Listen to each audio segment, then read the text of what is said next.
கடைகளை குறைத்து மது விற்பனையை தனியாரிடம் கொடுக்க வேண்டும் என்று பாஜக மாநில தலைவர் அண்ணாமலை கோவையில் பேட்டியளித்துள்ளார்.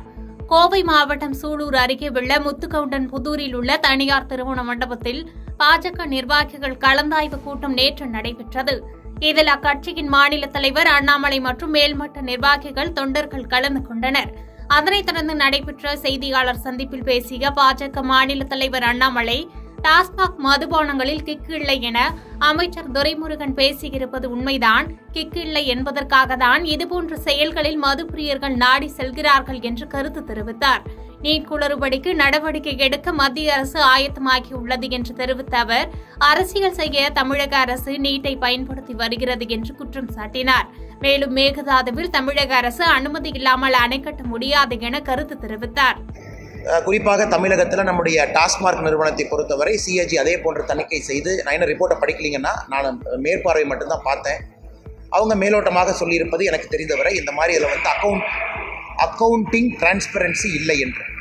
குறிப்பாக டாஸ்மார்க்குக்கு வரக்கூடிய வருமானம் அவங்க காட்டக்கூடிய கணக்கு வெளிப்படைத்தன்மையாக இல்லை என்பது சொல்லியிருக்காங்க. இதுக்கு ஒரு சிம்பிள் உதாரணங்கன்னா, டாஸ்மார்க் நிறுவனத்தினுடைய ஆனுவல் ரிப்போர்ட் அது யாராச்சும் போய் எடுக்கணும்னு நினச்சிங்கன்னா ரொம்ப கஷ்டப்பட்டு தொலாவணும்.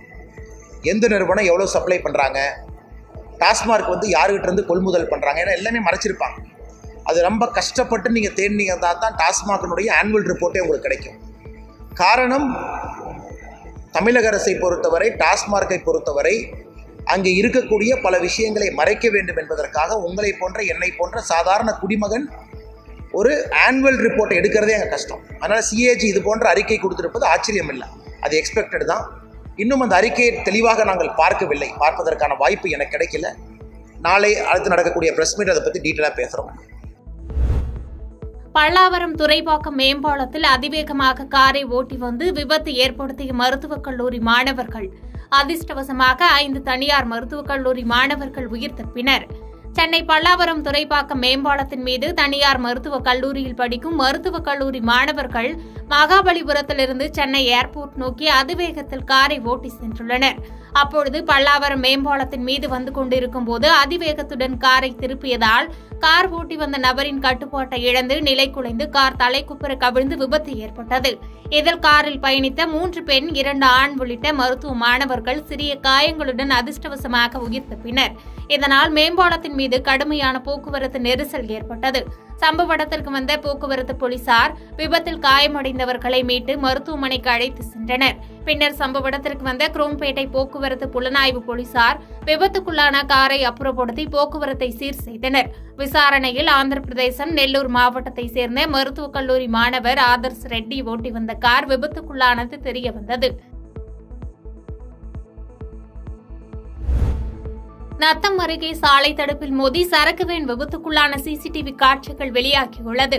மதுரை மாவட்டம் ஏர்போர்ட் நகரை சேர்ந்த திருமுருகன் என்பவர் ஆன்லைன் டெலிவரி செய்யும் பொருட்களை சரக்கு வாகனத்தில் ஏற்றிக்கொண்டு திண்டுக்கல்லில் இருந்து நத்தம் நோக்கி வந்து கொண்டிருந்தார்.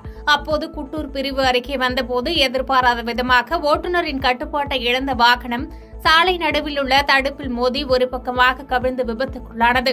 இதில் வாகனத்தை ஓட்டி வந்த திருமுருகன் என்பவருக்கு நெற்றி மற்றும் மூக்கு பகுதியில் சிறிய அளவில் காயம் ஏற்பட்டது.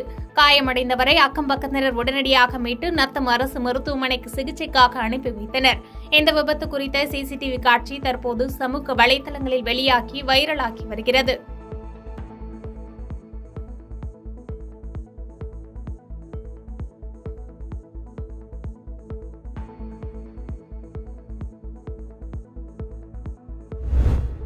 காட்பாடி ரயில் நிலையத்தில் இருசக்கர வாகனங்களை திருடிய 3 வாலிபர்களை போலீசார் கைது செய்தனர். வேலூர் மாவட்டம் காட்பாடி ரயில் நிலைய வளாகத்தில் நிறுத்தப்படும் இருசக்கர வாகனம் அடிக்கடி திருட்டு போவதாக காட்பாடி போலீசாருக்கு தகவல் வந்தது. அதன் பேரில் இன்ஸ்பெக்டர் தமிழ்செல்வன் தலைமையில் சப் இன்ஸ்பெக்டர் மணிகண்டன் மற்றும் போலீசார் காட்பாடி கிறிஸ்டியான்பேட்டை சோதனை சாவடியில் தீவிர கண்காணிப்பில் ஈடுபட்டிருந்தனர்.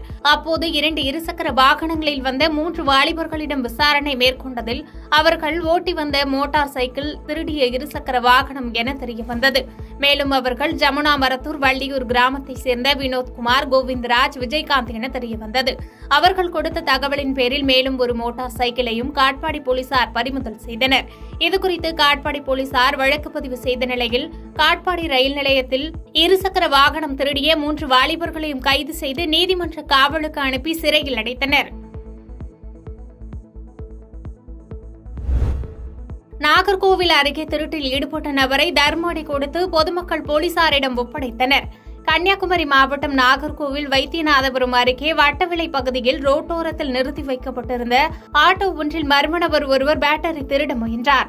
இதை பொதுமக்கள் பார்த்து அந்த வாலிபரை சுற்றி வளைத்து தர்மஅடி கொடுத்தனர். பின்னர் இதுகுறித்து அறிந்து அங்கு சென்ற கோட்டார் போலீசார் பொதுமக்கள் பிடியிலிருந்து வாலிபரை மீட்டு விசாரித்த போது அவர் ராஜபாளையம் பகுதியை சேர்ந்தவர் என்பது தெரியவந்தது.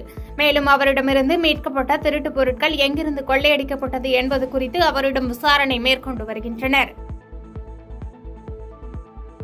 பாதகம் செய்பவரை கண்டால் நாம் பயங்கொள்ளலாகாது பாப்பா. மோதி மிதித்து விடு பாப்பா, அவர் முகத்தில் உமிழ்ந்து விடு பாப்பா. அண்மை செய்திகளை உடனுக்குடன் தெரிந்து கொள்ள இணைந்திருங்கள் இயம்நாடு தொலைக்காட்சியுடன்.